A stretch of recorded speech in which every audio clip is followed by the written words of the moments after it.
Delta 29, please respond. Delta, what's the problem? Please respond. Over. Covid pandemic ने global health infrastructure के सारे dynamics को हिलाकर रख दिया और इस वायरस की सबसे बुरी मार जिस कंट्री पर पड़ी वो और कोई कंट्री नहीं बल्कि इंडिया थी। जब इंडिया में कोरोना की पहली वेव आई तो वो दूसरी कंट्रीज़ की तरह इंडिया में ज़्यादा तबाही नहीं मचा पाई, मगर 2021 में आई सेकेंड वेव ने ये दिखा दिया कि इंडिया को अपनी हेल्थ और एसेंशियल मेडिकल सप्लाईज इंफ्रास्ट्रक्चर सुधारने की कितनी सख्त ज़रूरत है। कोरोना वायरस की जब सेकेंड वेव इंडिया में आई तो वो डेडली बन गई और उसका सबसे मेजर रीज़न था ऑक्सीजन क्राइसिस।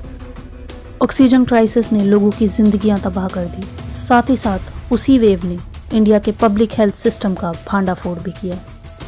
इंडिया अपने कोरोना केसेस के साथ वर्ल्ड की सेकंड हाईएस्ट इन्फेक्टेड कंट्री बन गई, जब 3 करोड़ से भी ज़्यादा कोविड-19 केसेस इंडिया में दर्ज किए गए और लगभग 5 लाख के करीब लोग इस डेडली वायरस के चलते अपनी जान गंवा बैठे। मगर एक्सपर्ट्स का कहना यह भी है कि इन फिगर्स की काफ़ी हद तक अंडर रिपोर्टिंग हुई है।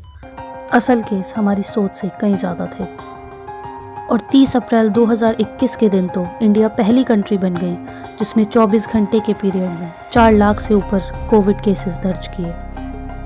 अगस्त 2021 का अंत आते आते इंडिया में इस वायरस का भी अंत कहीं ना कहीं होने लगा, या फिर कह लीजिए कि इंडिया ने अपने आप को इस वायरस के साथ ढाल लिया और इसके साथ जीना सीख लिया। इस बात में कोई दो राय नहीं है कि साल का अंत आते आते इंडिया को इस डेडली कोरोना वायरस से कुछ समय के लिए थोड़ी राहत ज़रूर मिली थी, मगर प्रेजेंट की बात करें तो जिस थर्ड वेव का सभी को डर था वो यहाँ आ चुकी है। इस समय इंडिया पर कोरोना वायरस के डबल वेरिएंट्स का वार हो रहा है, डेल्टा और ओमिक्रॉन।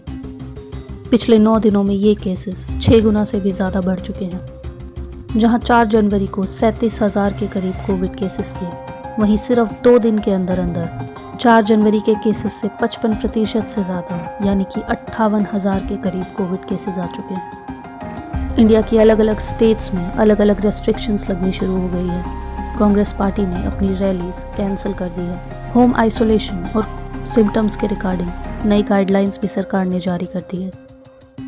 IIT के एक प्रोफेसर मनिंदर अग्रवाल का कहना है कि इंडिया में आई इस थर्ड वेव का अंत अप्रैल के आते आते होगा और साइंटिस्ट ने वार्न किया है कि अगर इसी तरीके से इलेक्शन की रैलियां चलती रही तो ये कोरोना इन्फेक्शन का सुपर स्प्रेडर बन सकती हैं। इस डेडली ओमिक्रॉन का डर कम था कि अब इस वायरस के मार्केट में एक नई एंट्री हो चुकी है जिसने लोगों की चिंताएं बढ़ा दी है। एक्सपर्ट्स ने ये कंफर्म किया है कि ये फ्लूरोना कोई नया वेरिएंट नहीं है बल्कि ये डबल इन्फेक्शन का नतीजा है। एक पेशेंट को फ्लूरोना हुआ है ये तब कहा जा सकता है जब उसको कोविड-19 और इन्फ्लुएंजा वायरस दोनों एक साथ हुआ हो। ये बिल्कुल उसी तरीके से है जैसे कि डेल्टा और ओमिक्रॉन का एक साथ बॉडी पर अटैक करना, जिसको डेल्मिक्रॉन भी कहा जाता है। इंडिया जैसी कंट्री में जहाँ पर मेडिकल केयर फैसिलिटीज़ शायद उतनी अच्छी नहीं है, वहाँ पर अगर फ्लूरोना ने अपने पैर पसार लिए तो उसका नतीजा बहुत बुरा होगा, क्योंकि इस वायरस के सिम्टम्स काफ़ी घातक हैं, जैसे कि निमोनिया और काफ़ी खतरनाक रेस्पिरेटरी कॉम्प्लिकेशंस, जिससे मौत के चांसेस काफ़ी ज़्यादा बढ़ जाते हैं। सो गाइज, अब इन सब फैक्ट्स को देखते हुए कोविड-19 वायरस को दुनिया का सबसे खतरनाक मर्डरर नहीं कहेंगे तो फिर और क्या कहेंगे। बट गाइज, पैनिक किसी भी प्रॉब्लम का सोल्यूशन नहीं होता। वैक्सीन्स हमें इस वायरस से कितना बचा सकती है उसकी तो कोई गारंटी नहीं है, मगर वो आपकी इम्यूनिटी ज़रूर बढ़ा सकती है और आपको हॉस्पिटलाइजेशन से तो बिल्कुल बचा सकती है। दोनों वैक्सीन की डोसेस ज़रूर ले लीजिए, वरना आप कहीं कोविड-19 जैसे मर्डरर का शिकार ना हो जाएं। ये एक ऐसा कातिल है जिस पर कोई सुनवाई नहीं होती और जिसको कोई जेल नहीं होती।